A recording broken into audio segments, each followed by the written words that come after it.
हर हर महादेव, जय शिव शंकर। सभी कथा प्रेमियों का कथा में स्वागत है। कथा सुनने के लिए सभी का धन्यवाद। आस है आपका तन और मन कथा सुनने के लिए तैयार होगा। कल की पावन कथा में हमने जाना था वेंकटाचल निवासी भगवान श्री हरि के बारे में।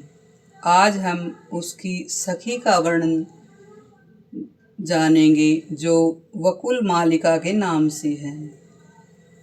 हर हर महादेव, जय शिव शंकर। एक समय की बात है जब भगवान ने वकुल मालिका से कहा कि तुम वहाँ जाकर शीघ्र उस कन्या को देखो और यह जान लो कि अपने अनुपम रूप और लावण्य से इस प्रशंसा के योग्य है या नहीं। यह पद्मावती के बारे में चर्चा हो रही है। तब वकुल मालिका सखी देवादिदेव भगवान को प्रणाम करके गुंजा के दाने के समान लाल रंग वाले घोड़े पर सवार हुई और उनके बताए हुए मार्ग से चल दी। रास्ते में अनेक प्रकार के मृगों, पक्षियों तथा वृक्ष लताओं का अवलोकन करती हुई बार बार प्रसन्न होती हुई वह अरणी नदी के पश्चिम तट पर जा पहुंची। कथा कहती है वह स्थान बहुतेरे वृक्षों से भरा था। वहां अगस्त्येश्वर के समीप अपने लाल घोड़े से उतरकर वकुल माला स्नान और जलपान आदि करके नदी के तट पर विश्राम करने लगी। इतने में ही राजभवन से बहुत सी स्त्रियां देवता के समीप वहां आई।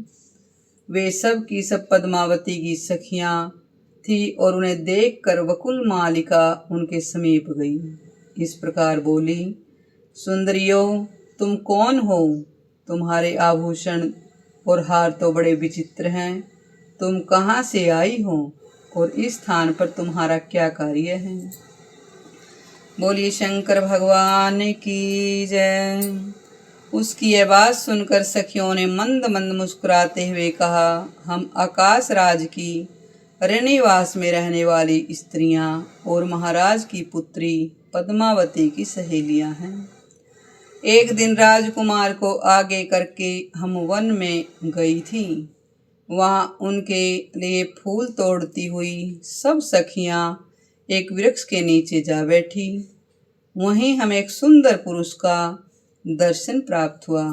उनके श्रीअंगों की कांति इंद्र नीलमणि के समान श्याम थी।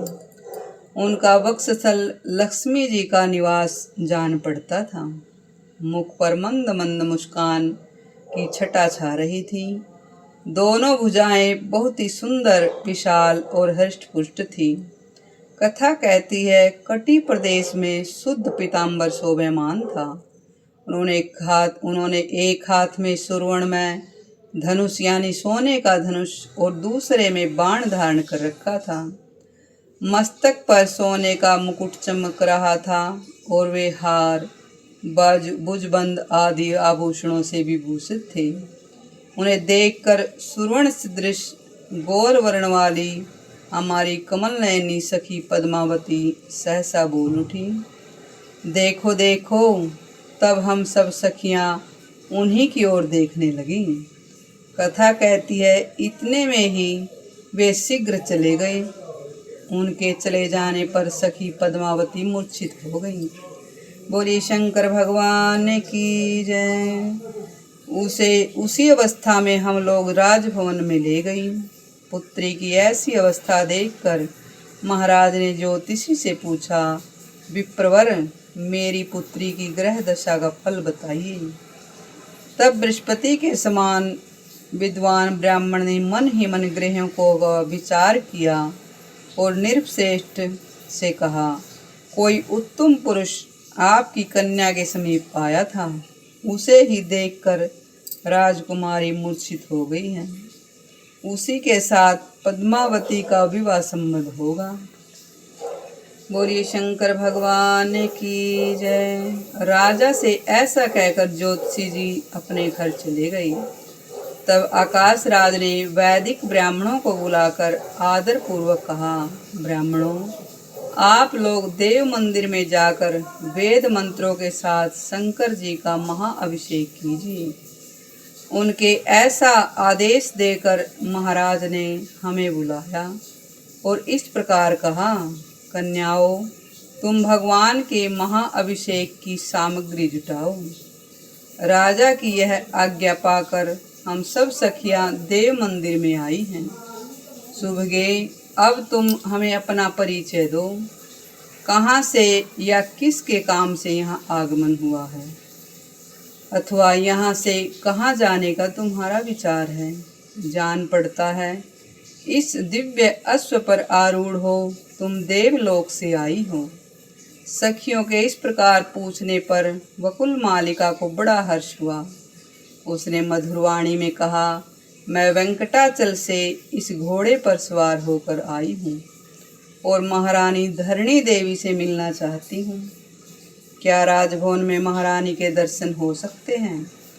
उसकी यह बात सुनकर उन कन्याओं ने कहा, सुभे, तुम हमारे साथ धरणी देवी का दर्शन कर सकती हो।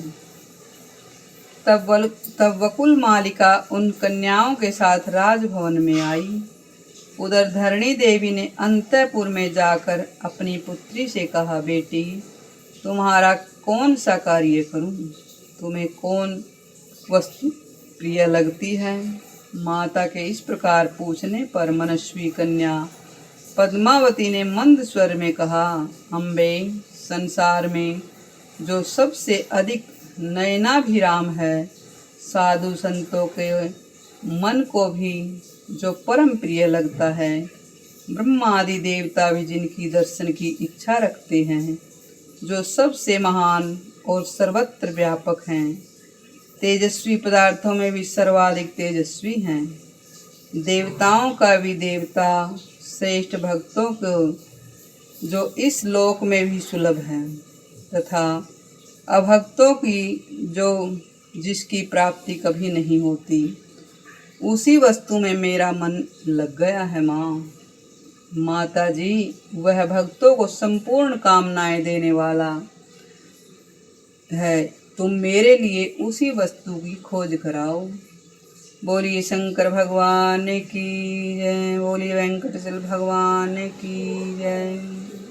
धरणी देवी बोली, सुलोचने, उसके भक्तों के लक्षण बताओ जिसके लिए वह संसार में सुलभ है। पद्मावती ने कहा, उनके मनोरम लक्षणों का वर्णन करती हूँ, सुनो। वे वेदों के स्वाध्याय में तत्पर होकर सदा वैदिक कर्म कर अनुष्ठान करते हैं, सत्य बोलते हैं, दूसरों के दोषों को कभी नहीं देखते, पराई निंदा से दूर रहते हैं, दूसरों के धन का अपहरण नहीं करते। कथा हमें यह शिक्षा दे रही है कि हमें किन किन बुरे आचरणों से दूर रहना चाहिए। पराई स्त्रियां कितनी ही सुंदर क्यों न हो, वे न तो उनकी याद करते हैं और न ही उनकी ओर देखते हैं, न कभी उनका स्पर्श ही करते हैं। ऐसे सदाचारी महात्माओं को तुम वैष्णव जानो, जो सब प्राणियों के प्रति दया भाव से युक्त होकर सबके हित में संलग्न रहते हैं तथा देवेश्वर विष्णु के गुणों का गान करते हैं। उनको निश्चय ही भगवान का भक्त समझो। कथा कहती है, जिस किसी वस्तु से भी जो कोई संतुष्ट रहते हैं, अपनी ही स्त्री के प्रति अनुराग रखते हैं तथा भय और क्रोध से दूर रहते हैं, उन पुरुषों को तुम भगवान विष्णु का भक्त जानो। जो ऐसे लक्षणों से युक्त हैं, वे ही वैष्णव कहे गए हैं।